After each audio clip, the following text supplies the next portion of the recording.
identity. Nigerian women, East African women, women from Ghana, they have no cultural identity. And I'm going to explain to you what I mean. You see, I work in an industry which is information technology. In information technology, there is one country that really stands out when you talk about information technology, and it's India. Indians, for some weird reason, I don't know how they got into that thing in the historical, the cultural context.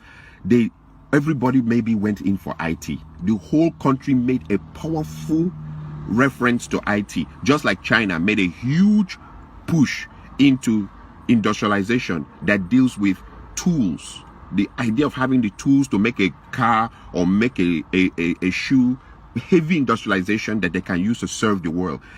India went into this heavy thing about information technology. In my 12 years of working in information technology, everywhere I go, it's loaded with Indians. If the information technology, for example, if a place has maybe 20,000 workers, I'm talking about a huge place, in which maybe 10,000 of their workers are engineers, software engineers, computer engineers, so on and so forth. I can assure you that of the 10,000, 9,500 will be Indians. So what has been my exposure there? Indian women. They're the one, they're 4 feet, some of them little 4 feet, things, small things that are making dream money. They came direct from their village into the system, and they're making 180,000, 190,000, 200,000 dream money. But there's a strange thing I notice about them. As they come to work, they're wearing their native wear, that thing that they tie and hang on their neck with that dot here. Another strange thing I've noticed about them is you will never ever, for all my years, I stayed in the United States, I was born here. In all my years of staying here, you'll never hear the Indian women dragging their men to the American court system for divorce. It is our women that use the American court system to destroy our men. They bring the court in to help them destroy the men. You will never hear Indian women doing that thing. You will never hear women from China taking Chinese men into the American court system to destroy them with divorce. You will never hear women from Korea dragging their men in huge numbers into the American court system to destroy them. But when it comes to African women, East Africa, Nigeria, Ghana, when it comes to African women, they just drag their men into the court system. One of the things that I've noticed in this system or in this problem is poverty. Bring these Indian women, they're making 150,000, 180,000. They don't drag their men into court.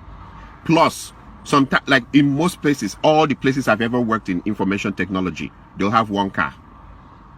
Not that I'm supporting that behavior, but there's something strange on why I see them. They have one car. They wait for their husbands. Even if their husbands are working 2 hours overtime over their time, they'll wait. Some of them pregnant, waiting for their husbands. When it's finished, they go into the same car with their husband and drive home. I watch Indian women and women from so many other places. They're not crazy about the Louis Vuitton, Gucci, all the designers wears. They are not even interested. Indian women, I meet them. They've been here 15 years, 20 years. They still keep their accent. They still speak as if they're living in India. But when I meet our women, and our women, all that they have to do is just get to a level of where they're making 50,000, 60,000, 70,000 or 80,000 a year. I'm talking about small money. Small money. Immediately the marriage is in danger. And they change. They start bleaching. And they start talking, sure, yeah, sure, yeah, sure. Yeah, oh my God, I went to New York. And I'm like, even I who was born here, I don't speak like that. I look at others like the Chinese. They can't speak English very well. And their women may be driving very expensive cars that belong to their husbands. And I look at the Indian women who don't speak English very well, and they're not interested in changing their accent or their undertone. And they wear their native dress, that thing, and everything to work. I look at Korean women. I look at other women. They have this sense of cultural identity. African women do not have a sense of cultural identity whatsoever. Little money, and the marriage is over. One thing I've discovered, a common trend, once the women make, they go, nurse, 80,000 is all they need to make. And suddenly your marriage is in danger. They want to call the shots. They want to be the ones that control everything. And if you don't like it like that, they'll bring in the American courts to destroy your life, destroy everything around you. They will insult you, and I'm like, 80,000 is all that it takes for someone to change. Or 70,000, because most of them, even the 80,000 is overtime. They've worked themselves Sunday, Saturday, Saturday night, Sunday nights. They've worked themselves to death. That money that they make as overtime is what is now changing into something that they will destroy everything around them.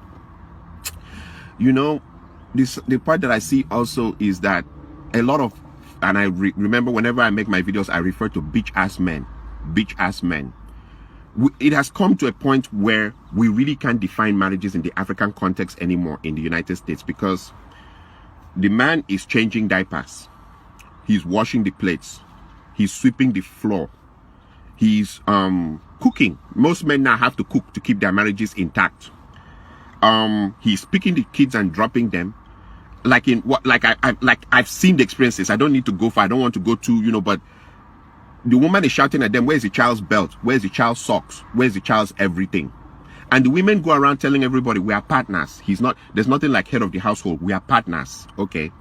So the men are doing everything in the women's role and also doing everything in their role, and they also keep their jobs. And that is supposed to be the perfect. If you don't do like that, they'll call American court on you.